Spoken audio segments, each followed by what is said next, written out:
Assalamualaikum warahmatullahi wabarakatuh. Perkenalkan, saya Valeska Dewara R. Gunawan dari SMA Negeri 1 Manggar. Pada kesempatan kali ini, saya akan menelisik salah satu bukti peninggalan bersejarah era kolonial di Pulau Belitung. Tempat ini sudah berusia lebih dari 100 tahun loh teman-teman. Wah, tua banget ya. Tempat yang saya maksud adalah Rumah Sakit PT Timah. Mau tahu sejarah dibaliknya? Simak pembahasannya. Sebelum kita masuk pada pembahasan rumah sakitnya, kita harus tahu terlebih dahulu tentang sejarah dibalik masuknya bangsa asing ke Pulau Belitung. Kenapa? Karena hal ini ada kaitannya dengan pembangunan rumah sakit ini. Semuanya bermula ketika kedatangan bangsa barat atau orang-orang Belanda di Pulau Belitung. Mereka mulai datang dan menetap di Pulau Belitung pada tahun 1851. Orang-orang Cina juga didatangkan oleh orang-orang Belanda pada tahun 1850-an. Dengan tujuan untuk apa? Yap, untuk menambang timah. Tetapi perlu diketahui bahwasanya sebelum kedatangan orang-orang Belanda, orang-orang Cina juga terlebih dahulu menetap di Pulau Belitung. Mereka datang dengan dua penyebab, yaitu yang pertama, memang sengaja merantau ke sini, dan yang kedua, karena didatangkan oleh Raja-Raja Belitung terdahulu untuk menambang timah juga. Nah, barulah 10 tahun kemudian, atau lebih tepatnya tahun 1861, mereka mulai melakukan pencarian timah ke sebelah timur Belitung. Nah, tentunya selain mencari tempat untuk mencari timah, mereka juga mencari tempat untuk ditinggali atau didiami. Mereka mulai mencari tempat dengan menyusuri pantai dan menemukan suatu tempat di sekitar Sungai Lolo atau nama lainnya Malang Lepau. Tetapi mereka tidak tinggal lama di sana karena kondisi pelabuhan yang tidak memadai dan banyak bebatuan.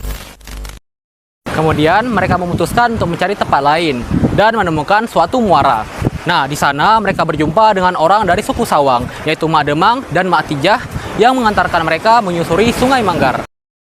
Akhirnya mereka pun menemukan tempat layak huni yang bernama Nipah Malang. Dan mereka pun mendirikan camp serta bermukim di sana. Barulah pada tahun 1862, camp dipindahkan ke sisi Sungai Manggar.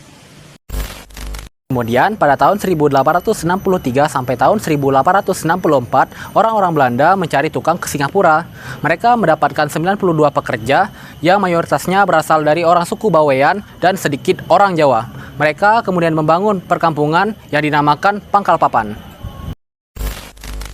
Orang-orang Cina, Belanda, dan Melayu hidup berdampingan di kampung tersebut. Baru setelahnya, mereka pindah ke wilayah yang berbeda-beda.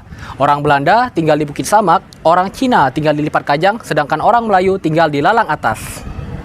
Karena kedatangan bangsa asing ini, Kota Manggar berkembang menjadi distrik tambang dengan penduduk yang beragam, yang mayoritasnya adalah orang Cina. Nah, karena sudah berupa distrik, otomatis akan dilakukan banyak pembangunan fasilitas, tidak terkecuali fasilitas kesehatan. Fasilitas kesehatan yang pertama dibangun di Belitung itu adalah dalam bentuk klinik pada tahun 1905 di Lipat Kajang. Selain pembangunan fasilitas, kedatangan bangsa asing juga menyebabkan budaya asing masuk ke Pulau Belitung. Tetapi tidak semua budaya yang mereka bawa itu memberikan dampak yang positif. Salah satunya adalah prostitusi. Prostitusi menyebabkan kasus penyakit sifilis meningkat, sehingga pada tahun 1913 dibangunlah rumah sakit yang semula bernama Rumah Sakit Cina, kini bernama Rumah Sakit PT Timah oleh N.V. Billiton Majapahit. Selain untuk mengobati penyakit sifilis, rumah sakit ini juga digunakan untuk mengobati penyakit pes yang juga sempat mewabah di Pulau Belitung. Setelah merdeka atau lebih tepatnya tahun 1945, rumah sakit ini masih dikelola oleh N.V. Billiton Majapahit, tetapi kepemilikannya dibagi dua. Indonesia memiliki 51% dari saham rumah sakit ini dan Belanda 49%-nya.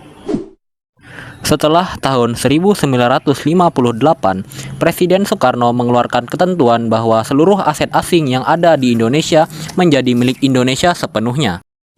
Pada masa itu, satu persatu dokter Eropa mulai dipulangkan ke negara asalnya, dan warga lokal mulai diberi pelatihan dan dipekerjakan di rumah sakit ini.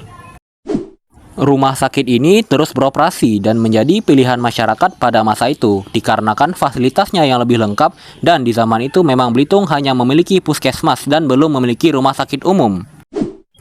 Sampai pada tahun 1995, NV Biliton Majkapij yang kini telah berganti nama menjadi PT Timah mulai bangkrut, sehingga rumah sakit ini pun mulai dikosongkan. Dan pada tahun 1998, rumah sakit ini ditinggalkan dan dibiarkan kosong. Setelah pemerintahan Belitung Timur terbentuk, barulah didirikan Rumah Sakit Umum Daerah yang diberi nama Rumah Sakit Muhammad Zain, yang diambil namanya dari seorang kepala puskesmas pertama di Pulau Belitung yang ada di Lalang, yang kini puskesmas tersebut bernama Polindes.